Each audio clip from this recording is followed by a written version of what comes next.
মাৰ্ঘেৰিটা সমষ্টিটো মাৰ্ঘেৰিটা মানুহে সিদ্ধান্ত ল'ব আৰু মাৰ্ঘেৰিটা সমষ্টিৰ পৰা জোৰদাৰ এটা ভাস্কৰ শৰ্মাৰ লগত নিৰ্বাচনী তেওঁক হৰুৱাই নিৰ্বাচন বৈতৰণিখন পাৰ কৰাই 2026 চনত শক্তিশালী কণ্ঠৰে বিধানসভাত মাত মতাটো প্ৰয়োজন বুলি ৰাইজে ইতিমধ্যে কথা কৈছে। আৰু মাৰ্ঘেৰিটাৰ মানুহবোৰ লগত মাৰ্ঘেৰিটা অঞ্চলৰ ৰাইজৰ লগত আমাৰ এক ঘৰুৱা সম্পৰ্ক। এই অঞ্চলটোত আমি সুখে দুখে থাকিছোঁ। এই অঞ্চলটোত আমি আলহী নহয়, এই অঞ্চলৰ কাৰণে আমি গেষ্ট নহয়, টুৰিষ্ট নহয়। আৰু এই অঞ্চলত আমি চিনিবলৈ বাকী নাই। গতিকে কংগ্ৰেছে এৰে নে নেৰে এইটো কংগ্ৰেছৰ আভ্যন্তৰীণ বিষয়। মোৰ নেতাগৰাকীয়ে মোৰ পাৰ্টিৰ লিডাৰজনে ইতিমধ্যে স্পষ্ট ইংগিত আৰু আকাৰে আৰু আপোনালোকৰ সন্মুখতো কৈছে যে মাৰ্ঘেৰিটাত ৰাইজৰ দলে খেলিব আৰু সেইজনৰ নামটো ৰাহুল চেত্ৰী বুলি কৈছে। গতিকে তাৰ মতে আমি কাম কাজবোৰ কৰি আছোঁ। আৰু মাৰ্ঘেৰিটাত মই ভাবোঁ এই মুহূৰ্তত যদি সঁচাকৈ এচি ৰুমত থাকি বাদ দি মেলি ফিল্ডত গৈ যদি আপোনালোকে ছাৰ্ভেখন চলায়, মই আপোনালোককো খুব সন্মান সহকাৰে কৈছোঁ, আপোনালোকে ফিল্ডত গৈ ছাৰ্ভে কৰক। তাত ৰাইজৰ দলৰ নাম ওলায় নে অন্য পাৰ্টিৰ নাম ওলায় আপোনালোকে নিজে ক'ব। আৰু মোৰ দৃঢ় বিশ্বাস কি আজি এজন নিউ বৰ্ণ পলিটিকেল পাৰ্টি হিচাপে ৰাইজৰ দলে যি শক্তিশালীভাৱে কাম কৰি আছে, ভাস্কৰ শৰ্মাক যি ধৰণে নিৰ্লাসৰণ কৰা দিছে, মানুহ সুখে দুখে যিধৰণে মাত মাতিছে আজি ৰাইজৰ দলে, ইয়াক কোনো দলে যোৱা 10 বছৰ মাতা নাছিলে। আজি সৰু আপোনালোকৰ উদাহৰণ দিছোঁ, আটাইতকৈ ডাঙৰ যিখন ৰংগমঞ্চ মাৰ্ঘেৰিটাত, সেই ৰংগমঞ্চত সভা দিবলৈ সাহস কৰা নাছিল অন্যান্য দলসমূহে। তাৰ ৰাইজৰ দলে থিয় হয় ভাস্কৰ শৰ্মাৰ কাৰ্যালয় কেৱল মাত্ৰ 200 মিটাৰ দূৰত্বৰ পৰা হুংকাৰ দিছে যে আপোনাক আমি এবাৰ দিহিং আৰু তিৰাপ নৈত দলিয়াই দিম বুলি। এইখিনি কথাই প্ৰমাণ। গতিকে কোনোবা এৰে নেৰে নাজানো, কিন্তু আমাৰ ৰাইজৰ দল ইয়াত খেলিব। ইয়াত কোনো কিন্তু পৰন্তুৰ কথা নাই। আৰু আমি মাৰ্ঘেৰিটা জনতাক লৈ নিৰ্বাচন খেলিছোঁ, মাৰ্ঘেৰিটা জনতাক সপোনক লৈ খেলিছোঁ। এইবাৰ মাৰ্ঘেৰিটাই দেখিছে, মাৰ্ঘেৰিটাই শিকিছে, এইবাৰ মাৰ্ঘেৰিটা জিলিকিব। আৰু মাৰ্ঘেৰিটাত এইবাৰ সূৰ্যমুখী ফুলৰ ৰং, আমাৰ হালধীয়া ৰঙৰ পতাকাৰ তলত ৰাইজৰ দলৰ পতাকা এবাৰ বিধানসভাৰ ভিতৰত আপোনালোকে দেখিবলৈ পাব।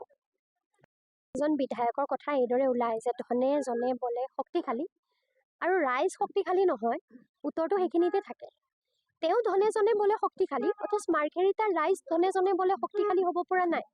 চিকিৎসা কৰিবলৈ পইচা নাই, খাবলৈ উপাৰ্জন নাই।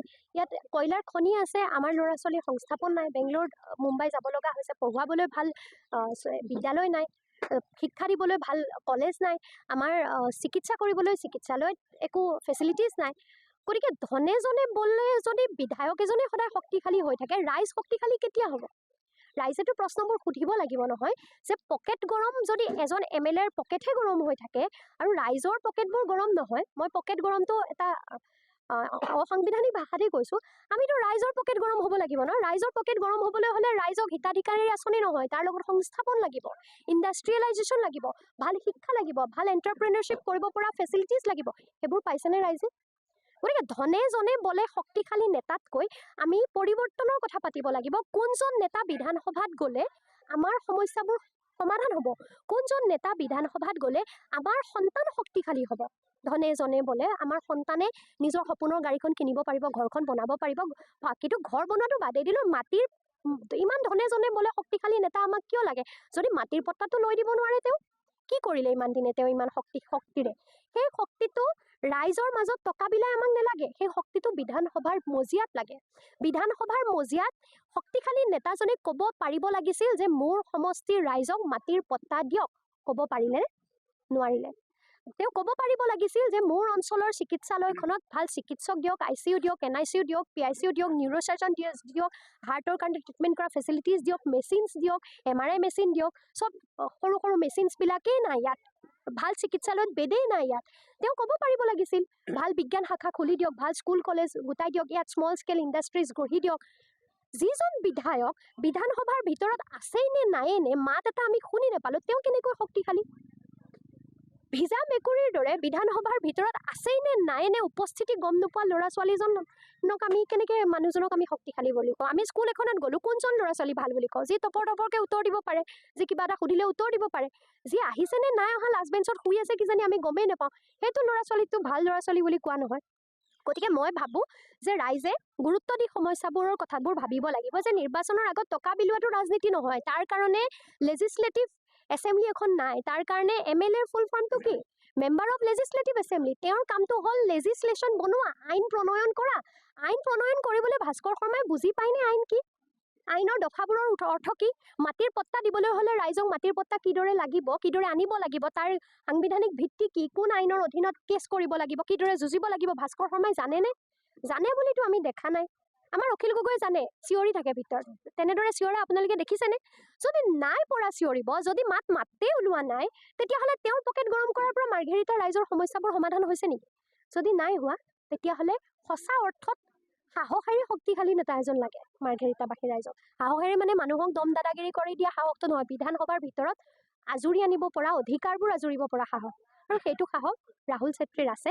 সেইটো সাহস বিগত সময়ত সংগঠনৰ দায়িত্বত থকা ৰাহুল চেত্ৰীক ৰাইজে দেখিছে, কিদৰে অধিকাৰবোৰৰ ক্ষেত্ৰত ৰাহুল চেত্ৰীয়ে ৰাইজৰ হৈ মাত মাতিছে, আন্দোলন কৰিছে, অধিকাৰ আজুৰি আনিব পাৰিছে। গতিকে ৰাজনীতিত নাথাকোঁতে যদি ৰাহুল চেত্ৰীয়ে মাৰ্ঘেৰিটাবাসীৰ কাৰণে ইমানখিনি কৰিবলৈ সক্ষম, তেতিয়াহ'লে মাৰ্ঘেৰিটাবাসীৰ ৰাইজে এইটো কথা ভাবি লওক যে বিধানসভাৰ ভিতৰলৈ গ'লে এই সমস্যাবোৰৰ সমাধানৰ হকে ৰাহুল চেত্ৰী কিমান দূৰ সম্ভৱ।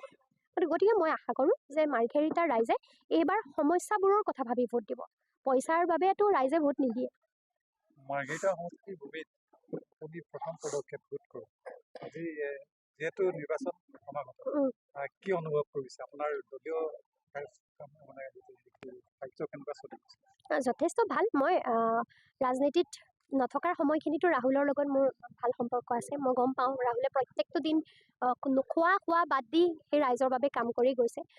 সমষ্টিটোত আমাৰ দীঘলীয়া যথেষ্ট সুদৃঢ় ভেটি আছে, আৰু ভেটি ৰাহুল ৰাজনীতিলৈ অহাৰ আগৰ পৰা আছে, ৰাইজৰ দল গঠন হোৱাৰ পৰা। ৰাহুলে যেতিয়া ছাত্ৰ নেতা হিচাপে আছিলে, ৰাহুল যেতিয়া বিশ্ববিদ্যালয়ৰ ছাত্ৰ হিচাপে আছিলে, সেই সময়ৰ পৰাই মাৰ্ঘেৰিটাক লৈ ৰাহুলে কাম কৰি গৈছে। গতিকে আজিৰ দিনটোত মই যথেষ্ট সুখী। একে সময়তে এটা কথা যে আমাৰ এজন বিশেষ ব্যক্তি আজি মৃত্যুবৰণ কৰিছে। তেখেতৰ প্ৰতি শ্ৰদ্ধাঞ্জলি জ্ঞাপন কৰি আমি আমাৰ যিটো অনুষ্ঠানৰ ভেনুটো সলনিও কৰিলোঁ। মিটিংখন হয় জাগোনৰ পৰা ইয়ালৈ আনিছোঁ।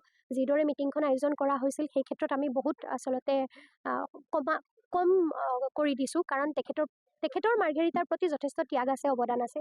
ৰাইজে তেখেতলৈ সন্মানেৰে চায়, পথ প্ৰদৰ্শক এজন। গতিকে সেইটো এটা দুখৰ বিষয়। কিন্তু ৰাহুল তেখেত তাতে আছিলে, যথেষ্ট সময় শেষকৃত্য সম্পন্ন কৰাত তাত জড়িত হৈ আছিলে। কিন্তু একে সময়তে আমি তাৰ পাছতো, এনে এটা ঘটনা হোৱাৰ পাছতো মাৰ্ঘেৰিটাৰ ৰাইজ যিদৰে ৰাহুলক মৰম দিবলৈ ইয়ালৈকে আহিছে, ভেনু সলনি হোৱাৰ পাছত শেষ মমেণ্টতো মিটিংখন কেঞ্চেল নকৰি এইদৰে ৰাহুলৰ বাবে আশীৰ্বাদ দিবলৈ গোট খাইছে, এইটো বহুত ভাল লগা অনুভৱ। Thank U.